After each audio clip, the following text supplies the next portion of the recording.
Hello everyone, welcome back on my YouTube channel. You are watching Commerce EduTech. My name is Harpreet Singh. Today we are going to discuss a new topic from Plus One Accountancy, and the topic is rules of debit and credit. देखो बहुत important बहुत most important topic अज का अपना है कि debit and credit के जो rules ने वो किहड़े-किहड़े आ। सो स्टार्ट करते हैं अज का topic meaning of debit and credit. देखो स्टार्ट करते हैं आप मीनिंग तो, क्योंकि मोस्ट ऑफ द स्टूडेंट्स जो असी ईवन ग्रैजुएशन तक भी चले जाते हैं तो फाइनल ईयर तक जाके सानू नहीं पता लगता कि जो डेबिट क्रेडिट है इसका भी कोई मीनिंग है। ठीक है ना, उत्थे असी इसका मीनिंग ये बोलते हैं या सुनते हैं कि जो चीज़ आती है जाती है या खर्चे है ना। सो असी रूल्स की गल करना शुरू कर दें। What is the exact meaning of debit and credit? बहुत फ्यू स्टूडेंट्स नू ही ये चीज़ पता होंगी है। सो लेट स्टार्ट की है डेबिट ते क्रेडिट का meaning. Left hand side of the ledger account is called as debit. जो लेजर अकाउंट का लैफ्ट हैंड साइड है उसनों असी डेबिट बोलते हैं, तो राइट हैंड साइड जिहड़ा है उसनों असी क्रेडिट कहते हैं। देखो इस तो बिना जिहड़ा है डेबिट क्रेडिट का कोई मीनिंग नहीं है। ठीक है, क्योंकि देखो रीजन सी इस चीज़ के पिछे ट्रडिशनली ही ये जिहड़ा रूल है ये नेम जिहड़े है वो बनाए गए, कारण कि दो साइडा ने लैफ्ट हैंड साइड और राइट हैंड साइड। अगर असी लैफ्ट हैंड साइड बोलते हैं तो लैफ्ट दे विच कन्फ्यूजन आ जाती है कि कन्फ्यूजन की कि बोलन वाले का लैफ्ट जां लिखण वाले का लैफ्ट, हुण दोनों का अलग अलग होएगा। इस करके उस कन्फ्यूजन नूं दूर करन दे लई ही उन्हां दे नाम रख दिते गए। देयर आर टू रूल्स और methods which are used to post the relative account on debit और क्रेडिट साइड। हुण अगे असी रूल्स की गल करते हैं कि किहड़ियां ट्रांजैक्शनस ने जो डेबिट साइड ते जाणगियां जां क्रेडिट साइड ते जाणगियां। इहदे लई दो तरह की रूलिंग जिहड़ी है वो वर्क करती है। फर्स्ट इज़ ट्रडिशनल रूल या ट्रडिशनल कॉन्सैप्ट भी कहते हैं इसनूं, दूसरा है मॉडर्न कॉन्सैप्ट। अज दे आपां इस लैक्चर के अंदर सिर्फ ट्रडिशनल कॉन्सैप्ट जिहड़े है वही डिस्कस करने हैं कि ट्रडिशनल कंसैप्ट के अंदर किहड़ियां ट्रांजैक्शनस ने जो डेबिट होणगियां जां जो क्रेडिट होणगियां। ठीक है जी। According to traditional concept accounts are divided in 3 categories. Traditional concept के अकॉर्डिंग जो अकाउंट है, देखो असी ये डिस्कशन कर चुके हैं टर्मिनोलॉजी के अंदर कि अकाउंट हुंदा की है। डिस्कशन असी ऑलरेडी कर चुके हैं। According to the traditional approach there are 3 types या 3 categories of account. First is personal account. Personal account means कुछ नेचुरल होंगे आ, कुछ आर्टिफिशियल होंगे आ और कुछ जिहड़े है वो रिप्रजेंटेटिव भी होंगे आ। मतलब कि एक पर्सनल अकाउंट होणगे, एक रियल अकाउंट होणगे जिस दे अंदर एसेट्स फॉल करनगियां, नॉमिनल अकाउंट होणगे जिस दे अंदर income gain profit loss expenditure fall करेगा। मतलब कि अगर असी ये देखते हैं कि ये चीज़ां क्यों लिखिया गई, ये जो असी इत्थे डिस्कशन कर रहे हैं ये चीज़ां क्यों लिखिया गई, क्योंकि सिर्फ वही ट्रांजैक्शन ही उस रूल के अंडर फॉल करूगी जिहड़ियां ट्रांजैक्शनस इन्हां दे नाल रिलेटेड होणगियां। लाइक अगर किसी ट्रांजैक्शन के अंदर कोई एसेट आ रही है तो असी ये देखना होगा कि उहदे लई असी किहड़ा रूल स्टडी करना है। एसेट दे लई असी रियल अकाउंट नूं स्टडी करांगे। अगर वो अंदर कुछ परसनस आ रहे होंगे तो इट मीनस असी उसनों पर्सनल अकाउंट के अंदर हैंडल करांगे। अगर किसी ट्रांजैक्शन के अंदर आपां नूं कोई फ़ायदा कोई नुकसान कोई खर्चा हो रहा होएगा तो उस दे लई असी इस नॉमिनल अकाउंट नूं स्टडी करांगे। ठीक है जी, स्टार्ट करते हैं फस्ट अकाउंट तो, that is personal account. So personal accounts are further categorized in 3 parts. किहड़े पार्ट इहदे अंदर आंदे आ? First is natural person, second is artificial person, third is representative person. So personal जिहड़े है अकाउंट इसनूं 3 कैटेगरी के अंदर वंडिया गया, natural artificial representative. I think तिन्हां दे मीनिंग शायद आपां नूं पता होवे कि नैचुरल परसन कौन है। जिवें मैं तुसीं आपां नैचुरल परसन है जो सोच सकता है कुछ अपने आप च कर सकता है, उसनूं असीं नैचुरल परसन कहने हैं। तो आर्टिफिशियल परसन फिर कौन है? आर्टिफिशियल परसन वो है जो कि नैचुरल नहीं है, मतलब कि जिसनों लॉ द्वारा क्रिएट किया गया। जिस तरह के मंदिर, गुरुद्वारे, बिजनेस हाउसेस, स्कूल, कॉलेजेस, ये सारे अपने नाम ਦੇ ਨਾਲ ਜਾਣੇ ਜਾਂਦੇ ਆ। ਕਿਸੇ ਵੀ ਡਾਕੂਮੈਂਟ ਦੇ ਉੱਪਰ ਇਹਨਾਂ ਦੀ ਆਪਣੀ ਇੱਕ ਸਟੈਂਪ ਲੱਗਦੀ ਹੈ। ਸੋ ਇਟ ਮੀਨਸ ਇਸ ਨੂੰ ਵੀ ਇੱਕ ਪਰਸਨ ਦਾ ਦਰਜਾ ਦਿੱਤਾ ਗਿਆ। ਫॉर एग्जांपल अगर ਆਪਾਂ ਕਿਸੇ ਕਾਲਜ 'ਚ ਪੜ੍ਹਦੇ ਹਾਂ ਤਾਂ ਅਸੀਂ ਕੀ ਬੋਲਦੇ ਹਾਂ? ਅਸੀਂ ਪ੍ਰਿੰਸੀਪਲ ਦਾ ਨਾਮ ਨਹੀਂ ਲੈਂਦੇ, ਅਸੀਂ ਕਿਸੇ ਟੀਚਰ ਦਾ ਨਾਮ ਨਹੀਂ ਲੈਂਦੇ ਕਿ ਅਸੀਂ ਉਸ ਕੋਲ ਪੜ੍ਹਦੇ ਹਾਂ। ਤਾਂ ਅਸੀਂ ਕੀ ਬੋਲਦੇ ਹਾਂ? ਅਸੀਂ ਉਸ ਕਾਲਜ ਦੇ ਵਿੱਚ ਪੜ੍ਹਦੇ ਹਾਂ। ਇਟ ਮੀਨਸ ਕਾਲਜ ਦਾ ਨਾਮ ਚੱਲ ਰਿਹਾ। ਜੋ ਸਾਨੂੰ DMC ਵਗੈਰਾ ਮਿਲਦਾ ਹੈ, ਕਰੈਕਟਰ ਸਰਟੀਫਿਕੇਟ ਮਿਲਦਾ, ਉਸ ਦੇ ਉੱਪਰ ਵੀ ਨਾਮ ਕਾਲਜ ਦਾ ਪਬਲਿਸ਼ ਕੀਤਾ ਹੁੰਦਾ ਹੈ। ਜੋ ਸਟੈਂਪ ਲੱਗਦੀ ਹੈ ਉਹ ਵੀ ਕਾਲਜ ਦੇ ਨਾਮ ਦੇ ਨਾਲ ਲੱਗਦੀ ਹੈ। ਸੋ ਇਟ ਮੀਨਸ ਉਸ ਦੀ ਆਪਣੀ ਇੱਕ ਆਈਡੈਂਟਿਟੀ ਹੈ। ਜੋ ਟੈਕਸ ਭਰਿਆ ਜਾਊਗਾ ਉਹ ਕਾਲਜ ਹੀ ਭਰੂਗਾ, ਠੀਕ ਹੈ ਨਾ। ਸੋ ਇਸ ਕਰਕੇ ਉਸ ਦੀ ਇੱਕ ਆਪਣੀ ਆਈਡੈਂਟਿਟੀ ਹੈ। ਲੇਕਿਨ ਉਹ ਇੱਕ ਪਰਸਨ ਤਾਂ ਹੈ, ਲੇਕਿਨ ਕਿਹੜਾ ਪਰਸਨ ਹੈ? ਉਹ ਨੈਚੁਰਲ ਨਹੀਂ ਹੈ, ਕਿਉਂਕਿ it cannot think it's on. ਉਹ ਆਪਣੇ ਆਪ ਸੋਚ ਨਹੀਂ ਸਕਦਾ, ਉਹ ਆਪਣੇ ਆਪ ਕੁਝ ਕਰ ਨਹੀਂ ਸਕਦਾ। ਤਾਂ ਉਹਦੇ ਲਈ ਕੀ ਹੋਏਗਾ? ਇੱਕ ਨੈਚੁਰਲ ਪਰਸਨ ਉਸ ਨੂੰ ਚਲਾ ਰਿਹਾ ਹੋਏਗਾ। So school, college, business house ਇਸ ਨੂੰ ਅਸੀਂ ਕੀ ਬੋਲਾਂਗੇ? ਇੱਕ ਆਰਟੀਫਿਸ਼ੀਅਲ ਪਰਸਨ। ਥਰਡ ਹੈ representative person which can represent two personal either artificial। ਇੱਕ ਐਸਾ ਅਕਾਊਂਟ ਜਿਹੜਾ ਜਾਂ ਤਾਂ ਨੈਚੁਰਲ ਪਰਸਨ ਨੂੰ ਰਿਪਰੈਜ਼ੈਂਟ ਕਰਦਾ ਹੈ ਜਾਂ ਆਰਟੀਫਿਸ਼ੀਅਲ ਪਰਸਨ ਨੂੰ ਰਿਪਰੈਜ਼ੈਂਟ ਕਰਦਾ ਹੈ, ਠੀਕ ਹੈ। ਇਸ ਦੇ ਬਾਰੇ ਵੀ ਆਪਾਂ ਅੱਗੇ ਪੜਾਂਗੇ, ਐਗਜ਼ਾਮਪਲਸ ਵੀ ਦੇਖਾਂਗੇ ਆਪਾਂ। ਸੋ ਦੇਖਦੇ ਹਾਂ ਕੀ ਮੀਨਿੰਗਸ ਨੇ ਨੈਚੁਰਲ ਪਰਸਨ ਦਾ। Like all the human being who have their own identity, ਜਿਹਨਾਂ ਦੀ ਆਪਣੀ ਆਈਡੈਂਟਿਟੀ ਹੈ ਉਸ ਨੂੰ ਅਸੀਂ ਨੈਚੁਰਲ ਪਰਸਨ 'ਚ ਰੱਖਿਆ। ਆਰਟੀਫਿਸ਼ੀਅਲ ਪਰਸਨਸ ਦੇ ਵਿੱਚ ਕੌਣ ਹੈ? ਕਹਿੰਦਾ or are those who are not natural persons but they are person in the eyes of law। ਇਹ ਉਹ ਪਰਸਨਸ ਹੈ ਜਿਹੜੇ ਕਿ ਨੈਚੁਰਲ ਨਹੀਂ ਹੈ ਲੇਕਿਨ ਲਾਅ ਉਹਨਾਂ ਨੂੰ ਪਰਸਨ ਮੰਨਦਾ। Like corporate sector, institutions, school, temples etcetera which are registered with their own name, ਜਿਹੜੇ ਕਿ ਆਪਣੇ ਨਾਮ ਦੇ ਨਾਲ ਆਪਣੀ ਆਈਡੈਂਟਿਟੀ ਰੱਖਦੇ ਆ, ਆਪਣੇ ਨਾਮ ਦੇ ਨਾਲ ਹੀ ਕਿਤੇ ਨਾ ਕਿਤੇ ਰਜਿਸਟਰਡ ਹੋਏ ਆ। Third is representative account are those kind of persons who represent either to the natural person or to the representative or to the artificial person। Sorry इत्थे representative नहीं आना, इत्थे आएगा artificial person कि या ਤਾਂ ਉਹ ਇੱਕ natural person ਨੂੰ ਜਿਹੜਾ ਹੈ represent ਕਰਦੇ ਹੋਣਗੇ ਜਾਂ artificial person ਨੂੰ represent ਕਰਦੇ ਹੋਣਗੇ। ਫॉर एग्जांपल अगर ਅਸੀਂ कैपिटल ਦੀ ਗੱਲ ਕਰੀਏ, ਸੋ कैपिटल अकाउंट ਕੀ ਹੈ? As a representative account of owner. Owner ਹੁਣ ਇੱਥੇ ਕੀ ਹੈ? ਇੱਕ ਨੈਚੁਰਲ ਪਰਸਨ ਹੈ, ਕਿਉਂਕਿ ਇਹ ਰੂਲ ਹੈ ਜਿਸ ਦਾ ਬਿਜ਼ਨਸ ਹੋਏਗਾ ਉਸ ਦੇ ਵਿੱਚ ਉਸ ਦਾ ਨਾਮ ਨਹੀਂ ਲਿਖਿਆ ਜਾਏਗਾ। ਟ੍ਰਾਂਜੈਕਸ਼ਨਸ ਇੱਕ ਰਿਪਰੈਜ਼ੈਂਟੇਟਿਵ ਅਕਾਊਂਟ ਨਾਲ ਹੋਣਗੀਆਂ, ਉਸ ਨੂੰ ਅਸੀਂ ਕੀ ਬੋਲਦੇ ਹਾਂ? Capital. Outstanding and prepaid accounts. ਅਗਰ ਅਸੀਂ ਗੱਲ ਕਰੀਏ ਕਿ ਆਊਟਸਟੈਂਡਿੰਗ ਦਾ ਮਤਲਬ ਕੀ? ਕਿ ਜੋ ਡਿਊ ਹੋਇਆ ਬਟ ਅਸੀਂ ਪੇ ਨਹੀਂ ਕੀਤਾ। ਪ੍ਰੀਪੇਡ ਦਾ ਮਤਲਬ ਕਿਹੜਾ? ਜੋ ਅਸੀਂ ਐਡਵਾਂਸ 'ਚ ਪੇਮੈਂਟ ਕਰ ਦਿੱਤੀ। ਇਹ ਰਿਪਰੈਜ਼ੈਂਟੇਟਿਵ ਹੈ ਨੈਚੁਰਲ ਪਰਸਨ ਜਾਂ ਆਰਟੀਫਿਸ਼ੀਅਲ ਪਰਸਨ ਦੀ। ਲਾਈਕ ਸੈਲਰੀ, ਵੇਜਸ, ਇਹ ਰਿਪਰੈਜ਼ੈਂਟ ਕਰਦੀ ਹੈ ਵਰਕਰ ਨੂੰ ਕਿ ਅਸੀਂ ਸੈਲਰੀ ਕਿਸ ਨੂੰ ਦਿੰਦੇ ਹਾਂ? ਅਸੀਂ ਵਰਕਰ ਨੂੰ ਦਿੰਦੇ ਹਾਂ। ਇਟ ਮੀਨਸ ਉਹ ਸੈਲਰੀ ਅਕਾਊਂਟ ਜਿਹੜਾ ਹੈ ਉਹ ਆਪਣੇ ਵਰਕਰ ਨੂੰ ਰਿਪਰੈਜ਼ੈਂਟ ਕਰੇਗਾ।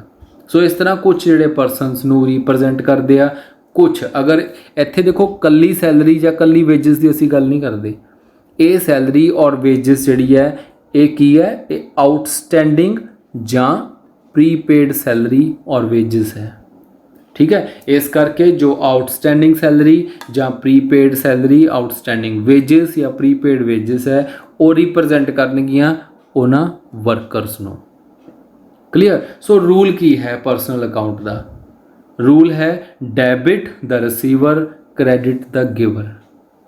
जो रिसीव कर रहा होएगा उस नूं डेबिट करो, जो चीज़ दे रहा उस नूं क्रेडिट करो। नैक्सट साडा क्वेश्चन इत्थे राइज हुंदा है when to use the rule of personal account. असीं इस रूल नूं वरतना कदों है? इहदा आंसर की है? When transactions takes place on credit basis. जदों ट्रांजैक्शन जिहड़ी है क्रेडिट ਤੇ ਹੋਊਗੀ ਸਿਰਫ ਉਦੋਂ ਹੀ ਇਹ ਟ੍ਰਾਂਜੈਕਸ਼ਨ, ਇਹ ਰੂਲ ਜਿਹੜਾ ਹੈ ਅਸੀਂ ਇਸ ਨੂੰ ਯੂਜ਼ ਕਰਨਾ ਹੈ। ਦੇਖੋ ਕ੍ਰੈਡਿਟ ਬੇਸਿਸ ਦਾ ਇੱਥੇ ਕੀ ਮਤਲਬ ਹੈ? ਕਿ ਟ੍ਰਾਂਜੈਕਸ਼ਨ ਉਧਾਰ ਤੇ ਹੋਏਗੀ। ਇਹ ਇੱਥੇ ਕ੍ਰੈਡਿਟ ਦਾ ਮੀਨਸ ਉਧਾਰ ਹੈ। ਹੁਣ ਜਿਹੜੀ ਤੇ ਮੋਸਟ ਇੰਪੋਰਟੈਂਟ ਜਿਹੜੀ ਚੀਜ਼ ਧਿਆਨ 'ਚ ਰੱਖਣੀ ਆ ਉਹ ਕੀ ਹੈ? This rule can not be used alone on a single transaction.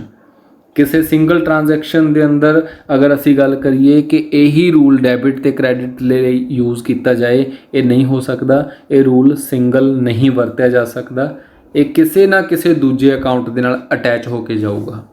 ਮਤਲਬ ਜਾਂ ਤਾਂ ਇਹ ਰੀਅਲ ਅਕਾਊਂਟ ਨਾਲ ਅਟੈਚ ਹੋਵੇ ਜਾਂ ਇਹ ਨੋਮੀਨਲ ਨਾਲ ਅਟੈਚ ਹੋਵੇ, ਕਿਸੇ ਨਾਲ ਅਟੈਚ ਹੋਏਗਾ, ਇਕੱਲਾ ਯੂਜ਼ ਨਹੀਂ ਹੋਏਗਾ। ਠੀਕ ਹੈ ਜੀ। ਜਿਸ ਤਰ੍ਹਾਂ ਅਮਨ ਪੇਡ 1000 ਟੂ ਰਮਨ, ਇਸ ਟ੍ਰਾਂਜੈਕਸ਼ਨ ਨੂੰ ਅਸੀਂ ਜਸਟ ਸਮਝਣ ਦੇ ਲਈ ਕਹਿ ਸਕਦੇ ਹਾਂ ਕਿ ਇੱਥੇ ਰਿਸੀਵਰ ਕੌਣ ਹੈ ਤੇ ਗਿਵਰ ਕੌਣ ਹੈ। ਅਗਰ ਅਸੀਂ ਦੇਖੋ ਟ੍ਰਾਂਜੈਕਸ਼ਨ ਰਮਨ ਦੀ ਬੁੱਕ ਦੇ ਵਿੱਚ ਕਰੀਏ ਤਾਂ ਉਹ ਆਪਣਾ ਨਾਮ ਨਹੀਂ ਲਿਖ ਸਕਦਾ, ਔਰ ਅਗਰ ਅਸੀਂ ਟ੍ਰਾਂਜੈਕਸ਼ਨ ਜਿਹੜੀ ਹੈ ਅਮਨ ਦੀ ਬੁੱਕ ਦੇ ਵਿੱਚ ਕਰੀਏ ਤਾਂ ਉਹ ਆਪਣਾ ਨਾਮ ਨਹੀਂ ਲਿਖ ਸਕਦਾ। ਇਸ ਕਰਕੇ ਕਹੀਏ ਕਿ ਜਿਹਦੀ ਬੁੱਕ ਹੈ ਜਾਂ ਤਾਂ ਉਹ ਖੁਦ ਰਿਸੀਵਰ ਹੈ ਜਾਂ ਉਹ ਖੁਦ ਗਿਵਰ ਹੈ ਤਾਂ ਉਹ ਆਪਣਾ ਨਾਮ ਨਹੀਂ ਲਿਖ ਸਕਦਾ। ਇਸ ਕਰਕੇ ਕਿਹਾ ਸੀ ਕਿ ਇਹ ਰੂਲ ਜਿਹੜਾ ਹੈ ਇਕੱਲਾ ਯੂਜ਼ ਨਹੀਂ ਹੋ ਸਕਦਾ। ਲੇਕਿਨ ਇਸ ਟ੍ਰਾਂਜੈਕਸ਼ਨ ਦੇ ਵਿੱਚ ਅਮਨ ਜਿਹੜਾ ਹੈ ਉਹ ਕੀ ਹੈ, ਉਹ ਗਿਵਰ ਹੈ ਤੇ ਰਮਨ ਕੀ ਹੈ, ਉਹ ਰਿਸੀਵਰ ਹੈ। Because in the books of Aman his own name can not posted and in the books of Raman his own name can also not be posted। ਦੋਨਾਂ ਦੇ ਨਾਮ ਆਪਣੀ ਆਪਣੀ ਕਿਤਾਬਾਂ 'ਚ ਨਹੀਂ ਲਿਖੇ ਜਾ ਸਕਦੇ। ਇਸ ਕਰਕੇ ਕਿਹਾ ਸੀ ਕਿ ਇਕੱਲਾ ਰੂਲ ਇਹ ਯੂਜ਼ ਨਹੀਂ ਹੋਏਗਾ। ਨੈਕਸਟ ਰੂਲ ਆਪਣਾ ਜਾਂਦਾ ਰੀਅਲ ਅਕਾਊਂਟ ਦਾ। ਹੁਣ ਰੀਅਲ ਅਕਾਊਂਟ ਪਹਿਲਾਂ ਹੀ ਅਸੀਂ ਗੱਲ ਕੀਤੀ ਸੀ ਕਿ ਰੀਅਲ ਅਕਾਊਂਟ ਯੂਜ਼ ਹੁੰਦਾ ਹੈ to record the transactions related to assets, ਕਿ ਇੱਥੇ ਅਸੀਂ ਇਸ ਰੂਲ ਨੂੰ ਯੂਜ਼ ਕਰਦੇ ਹਾਂ ਸਿਰਫ ਔਰ ਸਿਰਫ ਐਸੈਟਸ ਨੂੰ ਰਿਕਾਰਡ ਕਰਨ ਵਾਸਤੇ। Real account is further divided into 2 categories. Real account ਨੂੰ 2 ਕੈਟਾਗਰੀਜ਼ ਦੇ ਵਿੱਚ ਵੰਡਿਆ ਗਿਆ। ਫਸਟ ਇਜ਼ ਟੈਂਜੀਬਲ ਰੀਅਲ ਅਕਾਊਂਟ, ਦੂਜਾ ਇਨਟੈਂਜੀਬਲ ਰੀਅਲ ਅਕਾਊਂਟ। ਹੁਣ ਟੈਂਜੀਬਲ ਦਾ ਮਤਲਬ ਕੀ ਹੈ, ਜਿਸ ਨੂੰ ਅਸੀਂ ਦੇਖ ਸਕਦੇ ਹਾਂ, ਜਿਸ ਨੂੰ ਅਸੀਂ ਛੂ ਸਕਦੇ ਹਾਂ, ਜਿਸ ਦੀ ਕੋਈ ਫਿਜ਼ੀਕਲ ਫਾਰਮ ਹੈ, like plant, machine, land, building, stock, cash, furniture, equipments et cetera. ਇਹ ਸਾਰਿਆਂ ਨੂੰ ਅਸੀਂ ਦੇਖ ਸਕਦੇ ਹਾਂ, ਛੂ ਸਕਦੇ ਹਾਂ। ਸੋ ਇਹ ਟੈਂਜੀਬਲ ਨੇ। ਇਨਟੈਂਜੀਬਲ ਕੀ ਹੈ, ਜਿਸ ਨੂੰ ਅਸੀਂ ਦੇਖ ਨਹੀਂ ਸਕਦੇ, ਛੂ ਨਹੀਂ ਸਕਦੇ, ਉਹਦੀ ਕੋਈ ਫਿਜ਼ੀਕਲ ਫਾਰਮ ਨਹੀਂ ਹੈ, ਉਸ ਨੂੰ ਅਸੀਂ ਸਿਰਫ ਮੈਜ਼ਰ ਕਰ ਸਕਦੇ ਹਾਂ ਇਨ ਟਰਮਸ ਆਫ ਮਨੀ, ਅਸੀਂ ਉਸ ਨੂੰ ਮਹਿਸੂਸ ਕਰ ਸਕਦੇ ਹਾਂ। ਲਾਈਕ ਗੁੱਡਵਿਲ, ਗੁੱਡਵਿਲ ਦੀ ਇੱਕ ਵੈਲਿਊ ਹੋਏਗੀ। ਗੁੱਡਵਿਲ ਕੀ ਹੈ, ਰੈਪੂਟੇਸ਼ਨ ਹੈ ਫਰਮ ਦੀ, ਉਸ ਦੀ ਇੱਕ ਵੈਲਿਊ ਹੁੰਦੀ ਹੈ। ਪੇਟੈਂਟਸ, ਪੇਟੈਂਟਸ ਦੀ ਇੱਕ ਵੈਲਿਊ ਹੋਏਗੀ। ਕਾਪੀਰਾਈਟ ਦੀ ਇੱਕ ਵੈਲਿਊ ਹੋਏਗੀ। ਟ੍ਰੇਡਮਾਰਕ ਦੀ ਇੱਕ ਵੈਲਿਊ ਹੈ। ਪੇਟੈਂਟਸ ਰਾਈਟ ਦੀ ਇੱਕ ਵੈਲਿਊ ਹੈ। ਇਹਨਾਂ ਦੀ ਕੀਮਤ ਹੈ, ਲੇਕਿਨ ਤੁਸੀਂ ਇਹਨਾਂ ਨੂੰ ਦੇਖ ਨਹੀਂ ਸਕਦੇ। ਸਾਨੂੰ ਅਗਰ ਕੋਈ ਬੰਦਾ ਰਾਈਟ ਦਿੰਦਾ ਹੈ ਕਿਸੇ ਚੀਜ਼ ਨੂੰ ਯੂਜ਼ ਕਰਨ ਦਾ, ਤਾਂ ਰਾਈਟ ਨੂੰ ਅਸੀਂ ਦੇਖ ਨਹੀਂ ਸਕਦੇ। ਜਸਟ ਸਾਡੇ ਕੋਲ ਹੱਕ ਹੈ, ਸਾਡੇ ਕੋਲ ਅਧਿਕਾਰ ਹੈ ਉਸ ਚੀਜ਼ ਨੂੰ ਯੂਜ਼ ਕਰਨ ਦਾ। ਉਸ ਅਧਿਕਾਰ ਨੂੰ ਅਸੀਂ ਮਹਿਸੂਸ ਕਰ ਸਕਦੇ ਹਾਂ। ਉਸ ਅਧਿਕਾਰ ਦੀ ਇੱਕ ਵੈਲਿਊ ਉਸਨੇ ਆਪਣੇ ਤੋਂ ਲਈ ਹੋਊਗੀ। ਠੀਕ ਹੈ ਨਾ। ਅਗਰ ਅਸੀਂ ਕਿਸੇ ਦਾ ਨਾਮ ਯੂਜ਼ ਕਰਦੇ ਹਾਂ, ਸੇ ਫॉर ਅਸੀਂ ਮੈਕਡੋਨਲਡ ਦਾ ਨਾਮ ਯੂਜ਼ ਕਰਨਾ, ਸਾਨੂੰ ਉਹਦੇ ਲਈ 1 ਕਰੋੜ ਪੇ ਕਰਨਾ ਪਏਗਾ। That is goodwill. ਤਾਂ ਇਸ ਕਰਕੇ ਅਸੀਂ ਇਹਨਾਂ ਚੀਜ਼ਾਂ ਨੂੰ ਮਹਿਸੂਸ ਕਰ ਸਕਦੇ ਹਾਂ। This rule can be used alone in a single transaction. ਇੱਕ ਸਿੰਗਲ ਟ੍ਰਾਂਜੈਕਸ਼ਨ 'ਤੇ ਰੀਅਲ ਅਕਾਊਂਟ ਇਕੱਲਾ ਯੂਜ਼ ਕੀਤਾ ਜਾ ਸਕਦਾ ਹੈ। ਠੀਕ ਹੈ ਜੀ। Next rule of real account. ਇਸ ਦਾ ਰੂਲ ਕੀ ਹੈ ਫਿਰ? Debit what comes in, credit what goes out. ਜੋ ਆਏਗਾ ਉਸ ਨੂੰ ਅਸੀਂ ਡੈਬਿਟ ਕਰਾਂਗੇ, ਜੋ ਸਾਡੇ ਕੋਲੋਂ ਜਾਊਗਾ ਉਸ ਨੂੰ ਅਸੀਂ ਕ੍ਰੈਡਿਟ ਕਰਾਂਗੇ। ਹੁਣ ਇਸ ਦੀ ਆਪਾਂ ਐਗਜ਼ਾਮਪਲ ਇੱਕ ਲਿਖ ਸਕਦੇ ਹਾਂ। ਬਿਜ਼ਨਸ ਨੇ ਪਰਚੇਜ਼ ਕੀਤੀ ਇੱਕ ਮਸ਼ੀਨ 50,000 ਦੀ ਕੈਸ਼ ਬੇਸਿਸ 'ਤੇ। ਸੋ ਇਸ ਟ੍ਰਾਂਜੈਕਸ਼ਨ ਦੇ ਅੰਦਰ ਕੀ ਹੋ ਰਿਹਾ, ਮਸ਼ੀਨ ਤੇ ਕੈਸ਼ ਦੋ ਚੀਜ਼ਾਂ ਇਨਵੋਲਵਡ ਨੇ, 2 ਅਕਾਊਂਟ ਇਸ ਦੇ ਅੰਦਰ ਇਨਵੋਲਵਡ ਹੈ। ਦੋਨੋਂ ਹੀ ਰੀਅਲ ਅਕਾਊਂਟ ਨੇ, ਕਿਉਂਕਿ ਮਸ਼ੀਨ ਵੀ ਰੀਅਲ ਹੈ, ਸਾਡੀ ਐਸੈਟ ਹੈ, ਕੈਸ਼ ਵੀ ਰੀਅਲ ਹੈ, ਸਾਡੀ ਐਸੈਟ ਹੈ, ਔਰ ਦੋਨੋਂ ਟੈਂਜੀਬਲ ਨੇ, ਦੋਨਾਂ ਨੂੰ ਅਸੀਂ ਦੇਖ ਸਕਦੇ ਹਾਂ। ਸੋ ਇੱਥੇ ਸਾਡੇ ਕੋਲ ਮਸ਼ੀਨ ਆਈ ਹੈ, ਮਸ਼ੀਨ ਕਮਸ ਇਨ ਦੇ ਵਿੱਚ ਜਾਏਗੀ 50,000, ਕੈਸ਼ ਗੋਜ਼ ਆਊਟ ਦੇ ਵਿੱਚ ਜਾਏਗਾ 50,000। Now we trying to mix up this rule with personal account. So personal account ਦੀ ਜੋ ਰੂਲਿੰਗ ਹੈ ਉਹਦੇ ਨਾਲ ਅਸੀਂ ਇਸ ਨੂੰ ਮਿਕਸ ਕਰਨ ਦੀ ਕੋਸ਼ਿਸ਼ ਕਰਦੇ ਹਾਂ ਕਿ ਟ੍ਰਾਂਜੈਕਸ਼ਨ ਕਿਸ ਤਰ੍ਹਾਂ ਦੀ ਬਣੇਗੀ। Machinery purchase 50,000 from Gupta traders. ਦੇਖੋ ਕੀ ਟ੍ਰਾਂਜੈਕਸ਼ਨ ਬਣੀ ਕਿ ਮਸ਼ੀਨ ਪਰਚੇਜ਼ ਕੀਤੀ 50,000 ਦੀ ਗੁਪਤਾ ਟ੍ਰੇਡਰਸ ਤੋਂ। ਮੈਂ ਇੱਥੇ ਨਹੀਂ ਲਿਖਿਆ ਕਿ ਕੈਸ਼ ਬੇਸਿਸ 'ਤੇ ਆ ਕਿ ਉਧਾਰ 'ਤੇ ਆ। ਇੱਥੇ ਅਸੀਂ ਇਸ ਨੂੰ ਕ੍ਰੈਡਿਟ ਬੇਸ 'ਤੇ ਮੰਨਣਾ, ਉਧਾਰ 'ਤੇ ਹੀ ਮੰਨਾਂਗੇ। ਹੁਣ ਇੱਥੇ ਕੁਐਸਚਨ ਰਾਈਜ਼ ਹੁੰਦਾ ਕਿ ਵਾਈ, ਕਿਉਂ ਉਧਾਰ 'ਤੇ ਕਿਉਂ ਮੰਨਾਂਗੇ, ਕੈਸ਼ ਕਿਉਂ ਨਹੀਂ ਮੰਨੀ? ਪਹਿਲੀ ਗੱਲ ਤਾਂ ਹੈ ਕਿ ਕੈਸ਼ ਲਿਖਿਆ ਨਹੀਂ, ਫਿਰ ਤੁਸੀਂ ਕਹੋਗੇ ਉਧਾਰ ਵੀ ਨਹੀਂ ਲਿਖਿਆ, ਹੈ ਨਾ। ਸੋ ਇਹਦੇ ਲਈ ਆਪਾਂ ਛੋਟੀ ਜਿਹੀ ਇੱਕ ਐਗਜ਼ਾਮਪਲ ਲੈਂਦੇ ਹਾਂ ਕਿ ਅਗਰ ਆਪਾਂ ਕਿਸੇ ਦੁਕਾਨ 'ਤੇ ਜਾਈਏ ਔਰ ਉਸ ਦੁਕਾਨ 'ਤੇ ਜਾ ਕੇ ਅਸੀਂ ਕੋਈ ਸਮਾਨ ਉਸ ਤੋਂ ਲਈਏ, ਹੈ ਨਾ, ਤੁਸੀਂ ਆਪਣਾ ਮੂੰਹ ਕਵਰ ਕੀਤਾ ਹੋਇਆ, ਅੱਜ ਕੱਲ੍ਹ ਜੋ ਕਰੋਨਾ ਦਾ ਟਾਈਮ ਚੱਲ ਰਿਹਾ, ਹਰੇਕ ਬੰਦੇ ਦੇ ਮੂੰਹ 'ਤੇ ਇੱਕ ਮਾਸਕ ਬੰਨਿਆ ਹੋਇਆ। ਸਪੋਜ਼ ਕਰੋ ਤੁਸੀਂ ਮਾਸਕ ਲਗਾਇਆ ਹੋਇਆ ਔਰ ਤੁਸੀਂ ਸ਼ੌਪ 'ਤੇ ਜਾਂਦੇ ਹੋ ਔਰ ਉਸ ਤੋਂ ਆਪਾਂ ਕੋਈ ਸਮਾਨ ਲਿਆ ਔਰ ਉਸ ਨੂੰ ਬੋਲ ਦਿੱਤਾ ਕਿ ਨਾਮ ਲਿਖ ਲਓ ਮੇਰਾ, ਤਾਂ ਉਹ ਕੀ ਕਹੇਗਾ, ਤੁਹਾਨੂੰ ਮਾਸਕ ਹਟਾ ਕੇ ਮੂੰਹ ਦਿਖਾ ਪਹਿਲਾਂ, ਹੈ ਨਾ, ਔਰ ਜਦੋਂ ਤੁਹਾਨੂੰ ਪਛਾਣੇਗਾ ਉਸ ਤੋਂ ਬਾਅਦ ਤੁਹਾਡਾ ਨਾਮ ਲਿਖੇਗਾ ਉਹ। ਔਰ ਅਗਰ ਤੁਸੀਂ ਉਹੀ ਸਮਾਨ ਲਿਆ ਔਰ ਉੱਥੇ ਉਹਦੇ ਟੇਬਲ 'ਤੇ ਪੈਸੇ ਰੱਖ ਦਿੱਤੇ, ਕਿਆ ਫਿਰ ਵੀ ਉਹ ਤੁਹਾਨੂੰ ਕਹੇਗਾ ਕਿ ਆਪਣਾ ਨਾਮ ਲਿਖਾ ਕੇ ਜਾ, ਆਪਣਾ ਮੂੰਹ ਦਿਖਾ ਕੇ ਜਾ? ਫਿਰ ਨਹੀਂ ਬੋਲੇਗਾ ਉਹ। ਕਿਉਂ? ਕਿਉਂਕਿ ਉਸ ਨੂੰ ਪੈਸਾ ਮਿਲ ਗਿਆ। ਨਾਮ ਕਦੋਂ ਲਿਖਿਆ ਜਾਂਦਾ ਹੈ? ਜਦੋਂ ਟ੍ਰਾਂਜੈਕਸ਼ਨ ਉਧਾਰ 'ਤੇ ਹੁੰਦੀ ਹੈ। ਜਦੋਂ ਕੈਸ਼ 'ਤੇ ਹੋਈ ਤਾਂ ਨਾਮ ਲਿਖਣ ਦੀ ਲੋੜ ਹੀ ਨਹੀਂ ਹੈ। ਅਗਰ ਮੈਂ ਇੱਥੇ ਲਿਖ ਦਿੰਦਾ ਫॉर ਕੈਸ਼, ਤਾਂ ਮੈਨੂੰ ਇਹ ਕੋਈ ਲੈਣਾ ਦੇਣਾ ਹੀ ਨਹੀਂ ਸੀ ਕਿ ਉਹ ਗੁਪਤਾ ਟਰੇਡਰ ਹੈਗੇ ਵੀ ਆ ਕਿ ਨਹੀਂ ਹੈਗੇ, ਮੈਂ ਉਹਨੂੰ ਇਗਨੋਰ ਕਰ ਦਿੰਦਾ, ਹੈ ਨਾ। ਸੋ ਇਸ ਕਰਕੇ ਇੱਥੇ ਹੋਇਆ ਕੀ ਹੈ ਟ੍ਰਾਂਜੈਕਸ਼ਨ ਦੇ ਵਿੱਚ, ਇਹਨੂੰ ਸਮਝੀਏ। ਮਸ਼ੀਨ ਪਰਚੇਜ਼ ਕੀਤੀ ਗੁਪਤਾ ਟਰੇਡਰ ਤੋਂ, ਉਧਾਰ 'ਤੇ ਪਰਚੇਜ਼ ਕੀਤੀ। ਜਦੋਂ ਉਧਾਰ 'ਤੇ ਪਰਚੇਜ਼ ਕੀਤੀ ਤਾਂ ਪਰਸਨਲ ਅਕਾਊਂਟ ਐਕਟੀਵੇਟ ਹੋ ਗਿਆ। ਕਿਉਂਕਿ ਇਸ ਦੇ ਵਿੱਚ ਮਸ਼ੀਨ ਨਾਮ ਦੀ ਇੱਕ ਐਸਟ ਹੈ, ਤਾਂ ਰੀਅਲ ਅਕਾਊਂਟ ਵੀ ਐਕਟੀਵੇਟ ਹੋ ਗਿਆ। Machine comes in for 50,000 the, but it is not mentioned in this transaction that it takes place for cash basis, and the name of party is also given, so we will assume that it is based on credit basis. So rule applied ਕੀ ਹੋਏਗਾ?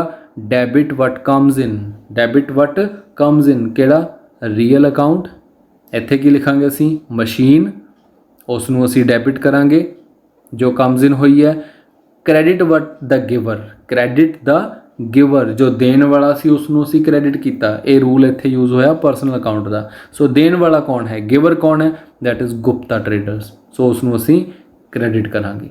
ਇਸ ਤਰ੍ਹਾਂ transaction ਨੂੰ ਅਸੀਂ ਸਮਝਣਾ ਹੈ। General entry ਪਾਉਣ ਦੀ ਕੋਈ ਕੋਸ਼ਿਸ਼ ਨਹੀਂ ਕਰਨੀ।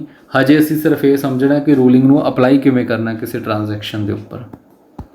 ਨੈਕਸਟ ਹੈ ਨੋਮੀਨਲ ਅਕਾਊਂਟ। ਹੁਣ ਨੋਮੀਨਲ ਅਕਾਊਂਟ ਕੀ ਹੈ? ਯੂਜ਼ ਕੀਤਾ ਜਾਂਦਾ to record the transactions related with expenses, losses, income, gain and profit. ਇਹਨਾਂ ਨੂੰ ਯੂਜ਼ ਕਰਨ ਦੇ ਲਈ ਇਸ ਨੂੰ ਯੂਜ਼ ਕੀਤਾ ਜਾਂਦਾ ਹੈ। ਰੂਲ ਕੀ ਹੈ ਨੋਮੀਨਲ ਅਕਾਊਂਟ ਦਾ? Debit all expenses and losses, credit all income and gain. ਇਹ ਇਸ ਦਾ ਰੂਲ ਹੈ। ਹੁਣ ਇਹ ਵੀ ਅਸੀਂ ਧਿਆਨ ਨਾਲ ਦੇਖਣਾ ਹੈ ਕਿ this rule can not be used alone on a single transaction.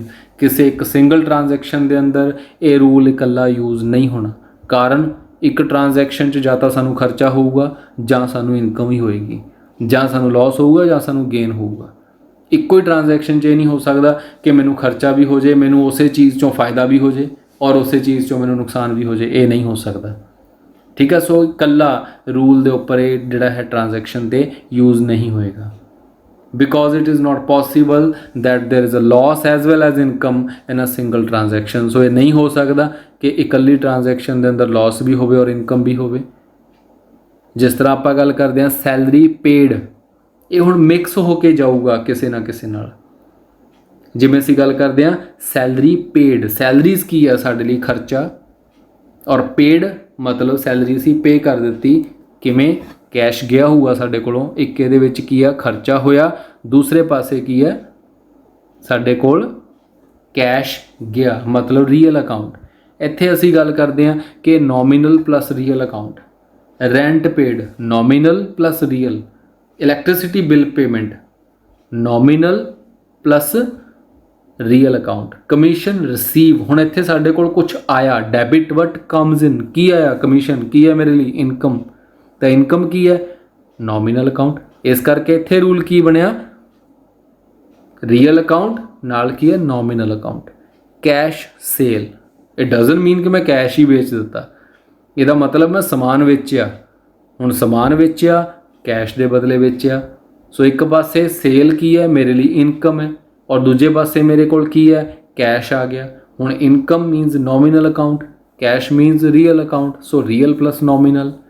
Insurance expenses paid, ਹੁਣ ਇੱਥੇ ਵੀ ਐਕਸਪੈਂਸਿਸ ਮੀਨਸ ਖਰਚਾ, ਪੇਡ ਮਤਲਬ ਕੈਸ਼ ਗਿਆ, ਤਾਂ ਨੋਮੀਨਲ ਪਲੱਸ ਰੀਅਲ ਅਕਾਊਂਟ।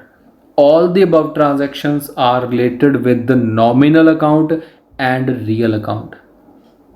ਹੁਣ ਇੱਥੇ ਕਿਉਂ ਹੈ? ਕਿਉਂਕਿ ਅਮਾਊਂਟ ਪੇਡ ਕੀਤੀ ਗਈ ਹੈ, ਕੈਸ਼ ਗੋਜ਼ ਆਊਟ 'ਚ ਹੋਇਆ। ਅਗਰ ਪੇਮੈਂਟ ਰਿਸੀਵ ਹੋਈ ਹੈ ਤਾਂ ਕੈਸ਼ ਕਮਸ ਇਨ 'ਚ ਆਏਗਾ। And all the reason of payment and ਰਿਸੀਟ, reason ਕਿ ਪੇਮੈਂਟ ਕਿਉਂ ਕੀਤੀ, अगर रिसीव होया कुछ तो वो क्यों होया, कम्स अंडर नॉमिनल अकाउंट। जो रीजन ने वो सारे नॉमिनल अकाउंट च, या खर्चा होया ਜਾਂ इनकम हुई है। ठीक है जी। सो नैक्सट आप एक एग्जाम्पल देखते हैं। रवि, तुसी किस तरह इस ट्रांजैक्शन ਨੂੰ ਜਿਹੜਾ ਹੈ सॉल्व करना है। हजे देखो ये ਜਿਹੜਾ सिस्टम है ਤੁਹਾਨੂੰ बुक्स के अंदर नहीं मिलेगा। ये सिस्टम ਤੁਸੀਂ इस तरह अडॉप्ट करना है जिमें ट्रांजैक्शन पढ़ते हैं ਆਪਾਂ। Ravi start business with cash. Ravi ने 1.5 ਲੱਖ रुपया लगा के एक बिजनेस स्टार्ट करिया। ਹੁਣ देखो बिजनेस की अपनी आइडेंटिटी कुछ नहीं है, ठीक है ना, क्योंकि बिजनेस एक अलग परसन है तो बिजनेस करने वाला जो मालिक है उसका वो एक अलग परसन है। सारियां जो बुक्स बन गई वो बिजनेस के नाम दियां बन गई। मालिक नू कोई नहीं जानता। धीरू भाई अंबानी ने रिलायंस कॉरपोरेशन स्टार्ट की, मर गया, रिलायंस कॉरपोरेशन स्टिल वर्किंग चल रही है, वो उसनों दे बेटे संभाल रहे हैं। बिजनेस नहीं कदे मरदा हुंदा। जो सोल आइडेंटिटी होएगी वो किहदी होएगी, वो बिजनेस की होएगी, मालिक की कोई आइडेंटिटी नहीं होएगी। सो इत्थे रवि ने बिजनेस स्टार्ट किया कैश दे नाल। ਹੁਣ देखो अगर ਅਸੀਂ ਗੱਲ ਕਰੀਏ रिसीवर कौन है, बिजनेस ही है। सो ਅਸੀਂ इस फॉर्मेट ਦੇ ਵਿੱਚ ਇਹਨੂੰ ਲੈ ਕੇ ਆਣਾ। ਇਹ ਪਰਸਨਲ ਅਕਾਊਂਟ ਦੀ ਰੂਲਿੰਗ ਹੈ, ਇਹ ਰੀਅਲ ਅਕਾਊਂਟ ਦੀ ਰੂਲਿੰਗ ਹੈ, ਨੋਮੀਨਲ ਅਕਾਊਂਟ ਦੀ ਹੈ। ਦੇਖੋ ਰਿਸੀਵਰ, ਗਿਵਰ, ਕਮਸ ਇਨ, ਗੋਜ਼ ਆਊਟ, ਐਕਸਪੈਂਸਿਸ ਤੇ ਇਨਕਮ, ਡੈਬਿਟ ਕ੍ਰੈਡਿਟ ਆਪਾਂ ਲਿਖੇ ਹੋਏ ਆ ਸਾਰੇ। ਅਸੀਂ ਇਹਦੇ ਅੰਦਰ ਫॉल ਕਰਨੀਆਂ ਨੇ ਕੈਟਾਗਰੀਆਂ ਕਿ ਹੋਇਆ ਕੀ ਆ। ਰਵੀ ਨੇ ਬਿਜ਼ਨਸ ਸਟਾਰਟ ਕੀਤਾ ਵਿਦ ਕੈਸ਼। ਰਿਸੀਵਰ ਕੌਣ ਹੈ, ਬਿਜ਼ਨਸ ਨੇ ਕੈਸ਼ ਰਿਸੀਵ ਕੀਤਾ, ਲੇਕਿਨ ਬਿਜ਼ਨਸ 'ਚ ਬਿਜ਼ਨਸ ਦਾ ਨਾਮ नहीं आएगा। सो इस करके असी डैश लगा दी। गिवर कौन है, पैसा दिता किसने, रवि। हुण उहदा नाम उत्थे नहीं लिखना, उहदा रिप्रजेंटेटिव नाम लिखना है। की है, कैपिटल। बिजनेस कोल की आया, कैश आया। क्या कुछ गया, नहीं। बिजनेस का कोई लॉस होया, नहीं। क्या बिजनेस की इनकम सी, नहीं। इनकम असी इहनूं इस करके नहीं मानते क्योंकि 1.5 ਲੱਖ रुपया बिजनेस ने वापस भी करना अपने मालिक नूं जिस दिन बिजनेस बंद होएगा। इस करके इनकम नहीं है। इनकम असी किसी को कदे वापस नहीं करनी होंदी, ठीक है। इस करके साडी लाइबिलिटी बनेगी। असी उस बंदे का नाम लिखांगे जिस बंदे ने सानू पैसा दिता। वो कौन है, वो मालिक है। और मालिक का रिप्रजेंटेटिव लिखना, असी ओदा एक्चुअल नेम नहीं लिखना। सैकेंड ट्रांजैक्शन है कैश सेल। 15,000 की कैश सेल, मतलब कि की होया इत्थे, कैश नहीं बेचिया, समान बेचिया, कैश आया। तो इत्थे की होया, देखो रिसीवर गिवर बिजनेस के कोल आया, नाम नहीं आना बिजनेस का। गिवर कौन है, पता ही नहीं, नाम किसदा सी, किसने आपां नूं कैश दिता आपां नूं नहीं पता। बिजनेस कोल की आया, कैश आया, कुछ गया नहीं। एक्सपेंसिस साडे नहीं होए, साडी इनकम हुई है कि सेल इत्थे साडी इनकम होएगी। नैक्सट है सैलरीज पेड। हुण सैलरी साडे लई की है, खर्चा। पेमेंट का मतलब साडे कोलों कैश गया, खर्चा मतलब नॉमिनल अकाउंट एक्टिवेट हो गया, कैश गया मतलब रीयल अकाउंट एक्टिवेट हो गया। इत्थे असी परसनल अकाउंट नूं छेड़ना ही नहीं है क्योंकि इहदे विच कोई परसन इनवॉल्व नहीं है। तो की होया, रीज़न कैश आया, क्यों आया, क्योंकि कैश गया, क्यों गया, क्योंकि सैलरी पे की है। सो एक्सपेंसिस के अंडर सैलरी लिखांगे, गोज आउट के अंडर कैश लिखांगे, ठीक है जी। Furniture purchase for 25,000 on cash basis. Furniture खरीदिया और कैश पे किया 25,000। रिसीवर बिजनेस, उसका नाम नहीं आना। गिवर कौन है, पता नहीं। बिजनेस कोल की आया, फर्नीचर आया। की गया, कैश गया। एक्सपेंसिस इसनूं नहीं मनना क्योंकि फर्नीचर साडी एसैट हुंदी है और जो असी एसैट के उपर पैसा खर्चते हैं उन्होंने असी एक्सपेंसिस दे विच नहीं लिखते। और इनकम भी नहीं हुई, इनकम तो फिर पैसा आना चाहिए सी, इत्थे तक गया मेरे को, है ना, इस करके इनकम नहीं है। नैक्सट है furniture purchase from Manish for 12,000। इत्थे मनीष तो फर्नीचर खरीदिया 12,000 का क्योंकि नाम लिखिया होया, इस करके असी इसनूं क्रैडिट ट्रांजैक्शन मनना है, उधार ते मनना है। सो की करांगे असी, डैबिट द रिसीवर कौन है, बिजनेस है, फर्नीचर बिजनेस ने लिया, उसका नाम नहीं आना। गिवर कौन है, हुण असी उसका नाम लिखांगे मनीष क्योंकि ट्रांजैक्शन उधार ते हुई है, इस करके मनीष का नाम आएगा। बिजनेस कोल की आया, debit what comes in, furniture आया, गोज आउट कुछ नहीं, एक्सपेंडिचर नहीं होया, कोई इनकम भी नहीं हुई। रेंट रिसीव्ड ₹5,000, रेंट रिसीव होया 5,000 का। रिसीवर कौन है, बिजनेस, नाम नहीं आना। गिवर कौन है, पता नहीं, किराएदार। बिजनेस कोल की आया, कैश आया। क्या कुछ गया? नो। कोई खर्चा होया? नो। क्या इनकम हुई? यस। किस नाम तो? रेंट। रेंट के नाम ते मेरे को इनकम होएगी। ठीक है जी, बस रीजन असी जिहड़े है वो शिफ्ट करी जाने। नैक्सट है कमीशन रिसीव्ड 10,000, 10,000 रुपये का कमीशन जो है वो रिसीव होया। तो हुण इत्थे की है, रिसीवर कौन है? बिजनेस, नाम नहीं आना। गिवर कौन है? पता नहीं। बिजनेस कोल की आया? Debit what comes in, cash आया। गोज आउट दे विच साडे कोल कुछ नहीं गया, खर्चा नहीं होया। इनकम हुई है किस नाम ते? कमीशन दे नाम ते। ये साडी सैकेंड लास्ट ट्रांजैक्शन सी। लास्ट ट्रांजैक्शन किया, goods costing 5,000 sold to Aman for 7,500। 5,000 ਦੀਆਂ ਚੀਜ਼ਾਂ ਅਮਨ ਨੂੰ ਵੇਚੀਆਂ 7,500 ਤੇ। ਦੇਖੋ ਜੋ ਸਾਡੀ ਰੂਲਿੰਗ ਹੈ, ਅਕਾਊਂਟਿੰਗ ਇਕੁਏਸ਼ਨ ਆਪਾਂ ਆਲਰੇਡੀ ਕਰ ਚੁੱਕੇ। ਉਹਦੇ ਅੰਦਰ ਅਸੀਂ ਕੋਈ ਵੀ ਚੀਜ਼ ਵਿਕਦੀ ਸੀ ਆਪਾਂ ਉਸ ਨੂੰ ਐਂਡ ਟ੍ਰਾਂਜੈਕਸ਼ਨ ਮੰਨ ਕੇ ਉਹਦਾ ਪ੍ਰੋਫਿਟ ਲਾਸ ਰਿਕਾਰਡ ਕਰਦੇ ਸੀ।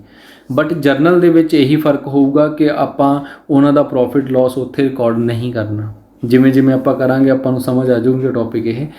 ਸੋ ਇੱਥੇ ਚੀਜ਼ ਜਿਹੜੀ ਹੈ ਉਹ ਵਿਕੀ ਹੈ 7,500 ਦੀ। ਆਪਾਂ ਕੋਸਟ ਨੂੰ ਇਗਨੋਰ ਕਰਨਾ। ਇੱਥੇ ਅਮਨ ਨੂੰ ਵੇਚਿਆ, ਇਹਦਾ ਮਤਲਬ ਟ੍ਰਾਂਜੈਕਸ਼ਨ ਉਧਾਰ 'ਤੇ ਹੋਈ ਆ। 7,500 ਰੁਪਇਆ ਅਸੀਂ ਅਮਨ ਤੋਂ ਲੈਣਾ। ਡੈਬਿਟ ਦਾ ਰਿਸੀਵਰ, ਕਿਸ ਨੇ ਆਪਣੇ ਤੋਂ ਸਮਾਨ ਰਿਸੀਵ ਕੀਤਾ? ਅਮਨ ਨੇ। ਕਿੰਨਾ? 7,500।